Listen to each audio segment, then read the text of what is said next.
kabayan! Always think positive! Hello! Good morning po!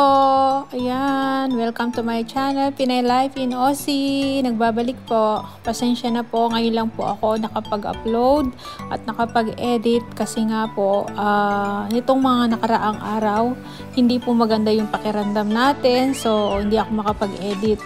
Ang ginawa natin, nagpahinga lang tayo and then nagpa-check up tayo sa doktor. Pabalik-balik nga ako sa doktor ng ilang beses kasi nga may tinest sa akin. Tapos may ultrasound pa tayo niyan. Kaso nagpa-appointment ako, fully book. So April 8 pa yung aking ultrasound.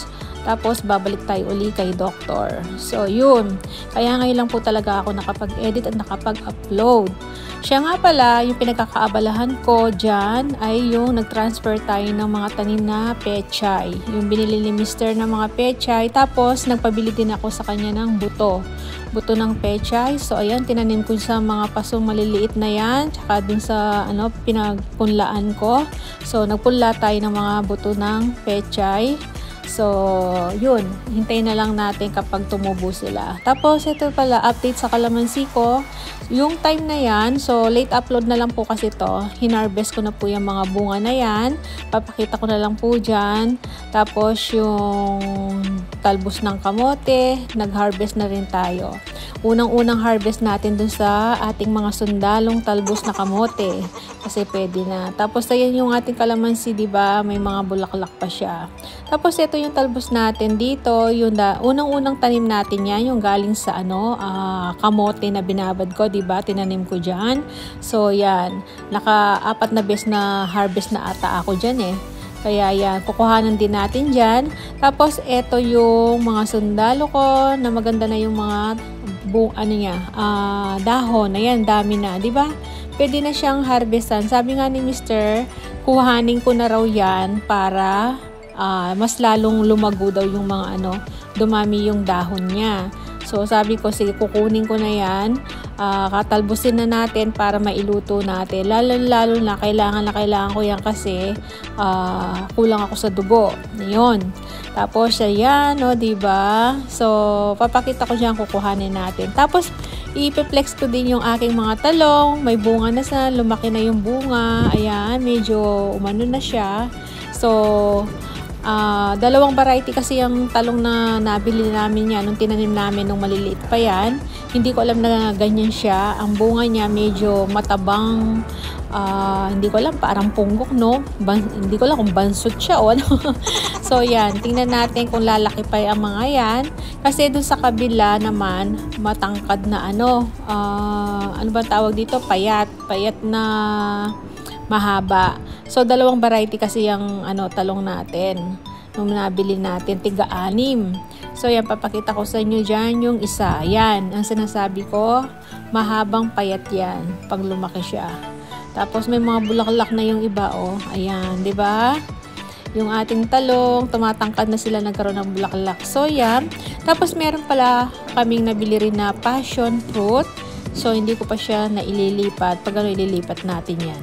Tapos, ito, naglinis din pala ako ng screen ng exhaust fan. So, binibilad ko kasi nga, nilinisan ko siya. Tapos, may mga talim din tayo dito. Ayan, dyan ko na lang nilagay para mabuhay, naarawan sila.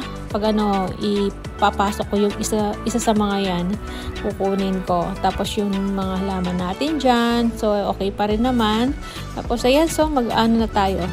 Magtatalbos na tayo. Ayan, nag-harvest na po ako ng talbos ng kamote. Tapos kukuha din tayo ng yung bunga ng kalamansi.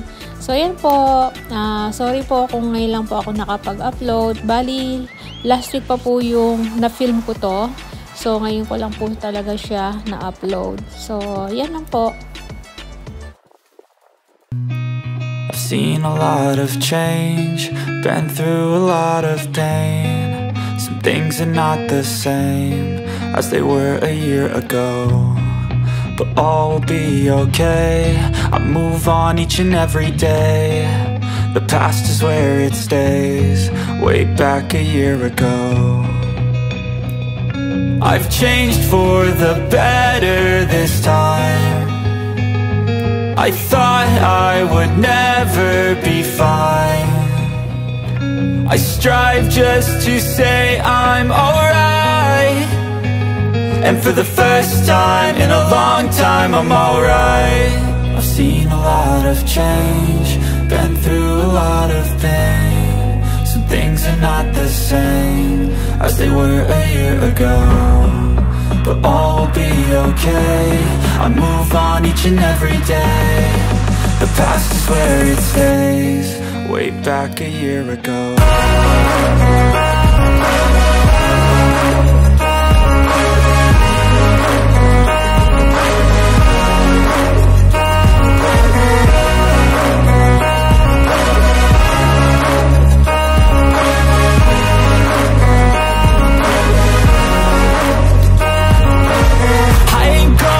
I'm not falling, I'll push all my chips and call all in. I'll bet on myself, you keep stalling. I hear destiny and it's calling. I'll keep my head up high through the downs and lows. And we're all going life, still nobody knows. But I'ma choose what's right and take what comes and goes. And ain't no one in life holding me back no more. I've seen a lot of change, been through a lot of pain. Some things are not the same as they were a year ago, but all will be okay. I move on each and every day. The past is where it stays, way back a year ago.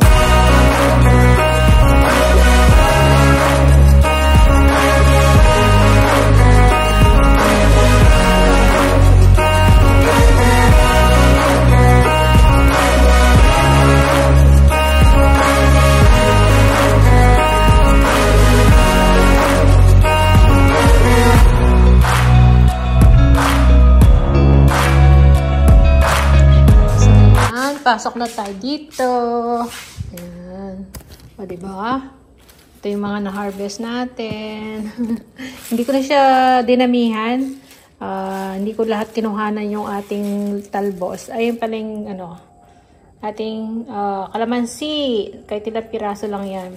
Lumiit yung bunga ng kalamansi natin kasi, diba, naapektuhan to sa sobrang init nung summer. Tsaka, nilanggam pa yan eh. Yung puno, kaya buti na lang nawala na kasi may nilagay kami ni Mr. sa gilid-gilid. So, yan ang natin, natalbusan natin. Ayan, na-harvest natin sa ating bakuran. Ayan, binuksan ko yung mga bintana pala kasi itong mga halaman natin, pinaarawan ko kanina. So, ayan, paalis na si Araw, si Haring Araw, tsaka yung pa doon. So, wala na rin. Kanina kasi dyan yung araw. So, ganyan ginagawa ko. Pinapaarawan ko na lang sila dito sa loob. Tsaka ito, kanina, dito yung araw eh. So, ibabalik na natin sa dati. Hindi pa ako nakakapaglinis, oh. Hindi pa ako nakakapagwalis. Yan. So, ako lang mag-isa naman. Kasi pumasok na yung 3. Ay, nako. Parang masakit na naman yung ulo ko. Yeah, medyo mahangin naman sa labas. Medyo malamig-lamig yung hangin. So, kahit na may araw. Na kasi dito, autumn. So, hindi na nakatulad nung summer. So, mamaya, magluluto. Gagawa rin pala ako ng ito, oh. Ilabas ko yung giniling. 2 to. Gawa tayong siomai tsaka lumpiang Shanghai. So, yeah, may hugasan pa tayo dyan. Pinagalmusalan. Tapos yung hugasan kanina. So, wala pa talaga. Hindi pa ako nakakapaglinis. Pero may ulam naman dito, oh. May ulam kami. Niluto ko kaninang umaga. Ayan. Bali, yan ang baon ni panganay. Si Mr. parang yung tira-tirang nilagang baboy ang binaon niya. Nasa fridge kinuha niya. So, ito mamaya kakainin niya yan. Tapos, si Bunso, uwi din naman siya ng lunch. Yan ang kakainin din niya. So, tipid yung ulam namin, di ba? Itlog at hotdog na may tomato sauce tsaka toyo. So, yan, ayusin ko lang tong mga halaman. Tapos, mag-aalmusal na tayo. Ay, parang nagugutom ako. Kaya siguro parang nahihilo-hilo ako. Masakit ang ulo ko. So, mamaya na ako maglinis dito, magwalis-walis. Ayan. Ayusin ko lang. Tapos, magkakain na tayo. So, itong talbos na to, lutuin lang natin sa sardinas to. Ayan. Tama-tama sa, kailangan ko to para sa aking dugo, di ba? Kailangan ko to. So, ayan. Balikan ko na lang kayo mamaya. Ayan, ito na nga pala yung aking nagawang lumpiang Shanghai tsaka yung siomai. So, ayan, ilalagay na lang natin yan sa fridge and then magluluto na tayo ng ating ginisang sardinas na may talbos na kamote.